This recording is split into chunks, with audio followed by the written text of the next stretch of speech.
Bounce ಪ್ರಕರಣದಲ್ಲಿ cinema ಹಾಗೂ ಧಾರಾವಾಹಿ ನಟಿ ಪದ್ಮಜಾ ರಾವ್ ಅವರಿಗೆ ಇಲ್ಲಿನ 8ನೇ ಜೆಎಂಎಫ್ಸಿ ನ್ಯಾಯಾಲಯವು 3 ತಿಂಗಳು ಸದಾ ಕಾರಾಗೃಹ ಶಿಕ್ಷೆಯನ್ನ ಹಾಗೂ 40.20 ಲಕ್ಷ ರೂಪಾಯಿ ದಂಡ ವಿಧಿಸಿದೆ.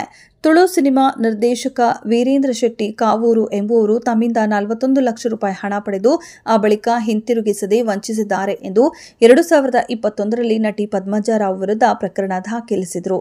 ನಟ ನಿರ್ದೇಶಕ ವೀರೇಂದ್ರ ಶೆಟ್ಟಿ ಅವರಿಗೆ ಪದ್ಮಜಾ ರಾವ್ ಅವರು ಚಾಲಿ ಪೋಲಿಲು ತುಳು ಸಿನಿಮಾದಲ್ಲಿ ನಟಿಸಲು ಬಂದ ಸಂದರ್ಭ ಪರಿಚಯವಾಗಿದ್ದರು. ಬಳಿಕ ವೀರೇಂದ್ರ ಶೆಟ್ಟಿಯವರ ಒಡೆತನದ ಮಂಗಳೂರಿನ ವೀರು ಟಾಕೀಸ್ ಪ್ರೊಡಕ್ಷನ್ ಸಂಸ್ಥೆಯಿಂದ ನಟಿ ಪದ್ಮಜಾ ಹಂತವಾಗಿ 41 ಲಕ್ಷ ರೂಪಾಯಿ ಸಾಲವನ್ನ ಪಡೆದಿದ್ರು.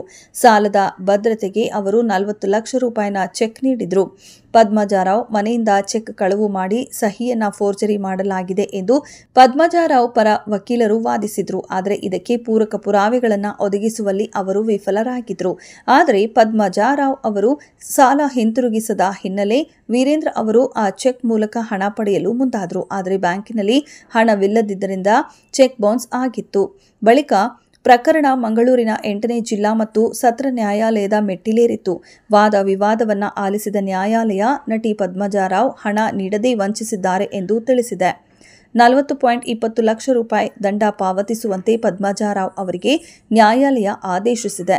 ದಂಡದ ಮೊತ್ತದಲ್ಲಿ 40.17 ಲಕ್ಷ ರೂಪಾಯಿಯನ್ನ ದೂರುದಾರ ವೀರೇಂದ್ರ ಶೆಟ್ಟಿ ಅವರಿಗೆ ಹಾಗೂ ಉಳಿದ 3,000 ರೂಪಾಯಿನ ರಾಜ್ಯದ ಬೊಕ್ಕಸಕ್ಕೆ ತುಂಬಲು ನ್ಯಾಯಾಲಯ ಸೂಚಿಸಿದೆ. ಒಂದು ವೇಳೆ ದಂಡ ಕಟ್ಟಲು ವಿಫಲವಾದರೆ 3 ತಿಂಗಳ ಜೈಲು ಶಿಕ್ಷೆ ವಿಧಿಸಿ ಆದೇಶಿಸಲಾಗಿದೆ. ಇದೆಷ್ಟು ಈ ಹೊತ್ತಿನ ಸುದ್ದಿ. ಮತ್ತಷ್ಟು ಸುದ್ದಿಗಳಿಗಾಗಿ ನೋಡ್ತಾ ಇರಿ ಸಿರಿ ಟಿವಿ.